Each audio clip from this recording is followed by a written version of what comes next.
Ilang mga programa ang planong ilunsad ng Department of Health, partikular na sa Calabarzon. Isa na rito ang immunization program para sa rehiyon. Si Quenzel Bocobo ng IBC 13 sa Balitang Pambansa.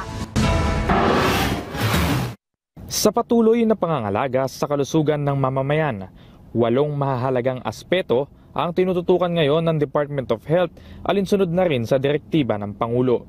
Kabilang dito ang water and sanitation hygiene, tuberculosis and HIV, road safety, non-communicable diseases, cancer, at 3 pang programa na kasama sa Family Health Cluster, ang National Immunization, Nutrition and Breastfeeding at Safe Motherhood Program.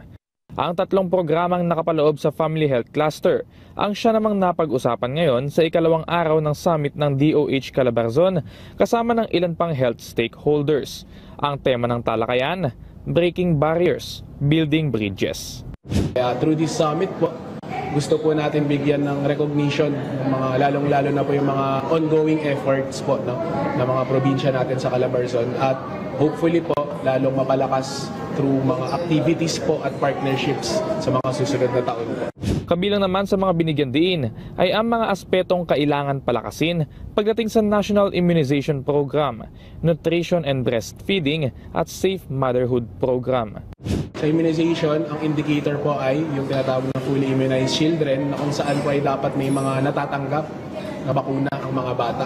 Sa nutrition naman po, gusto po natin labanan yung stunting. No? Ang last naman po ay sa maternal program natin, ang indicator po natin dyan ay yung maternal mortality rate. Base sa datos, 42.4% pa lamang mula sa 95% target ang naabot ng immunization program sa Calabarzon. Pero nasa 5.86% naman ang stunting rate sa rehiyon. Sa maternal mortality rate naman, 82 deaths out of almost 300,000 live births lang ang naitala nila noong nakaraang taon. Maganda naman daw ang kinalabasan ng mga datos na ito, ngunit mas nais pa itong palakasin ng ahensya.